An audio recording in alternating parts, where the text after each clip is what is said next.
বিসমিল্লাহির রহমানির রহিম। আমি আর একটু কথা বলবো, এই যে গ্যাস আর আমাদের লিভারের সমস্যা, কিডনির সমস্যা কিভাবে হয়। এই দেখেন, আমরা পানি যারা খাই পুরুষ মানুষে, হ্যাঁ, অনেক সময় অল্প পানিও খাওয়া পড়ে, তার জন্য ইনফেকশন করে। আবার আমি যখন কোথাও যাচ্ছি লং টাইম, মানে দূরে কোথাও যাচ্ছি, তখন কিন্তু আমি প্রস্রাবটা চাপায় রাখি। চাপায় রাখি, ওই প্রস্রাব চাপায় রাখি, পানিও খাই না। আবার ওই প্রস্রাবটা ওই পেটের মধ্যে ইনফেকশন করে, বিভিন্ন সমস্যা দেখা দেয়। যখন ওটার ডেট ওভার হয়ে যায়, যে কোনো জিনিসের ডেট ওভার হয়ে গেলে ওই জিনিসটা রাখা উচিত না।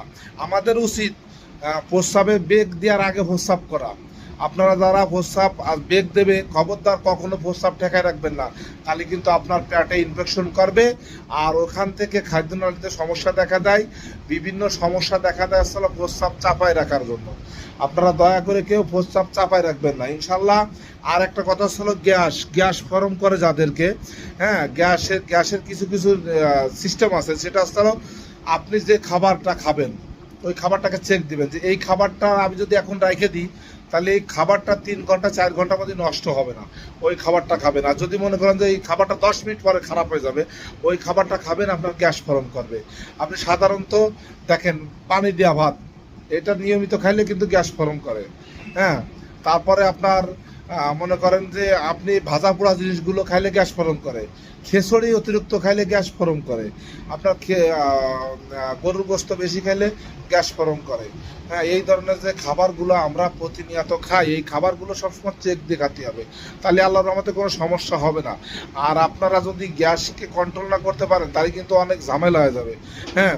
পায়খানা যাদের ক্লিয়ার হচ্ছে না, হ্যাঁ, এদেরকে ওষুধ ব্যবহার করতে হবে। আর যদি পারেন সকালবেলা নরম ভাত, যাকে বলে জাউ, গ্রাম অঞ্চলে জাউ বলে, কেউ বলে ভাত, ওই যে আলো চাল, মানে সিদ্ধ করান আলো চালের ভাত, হ্যাঁ, শুধু ভাত খাবেন।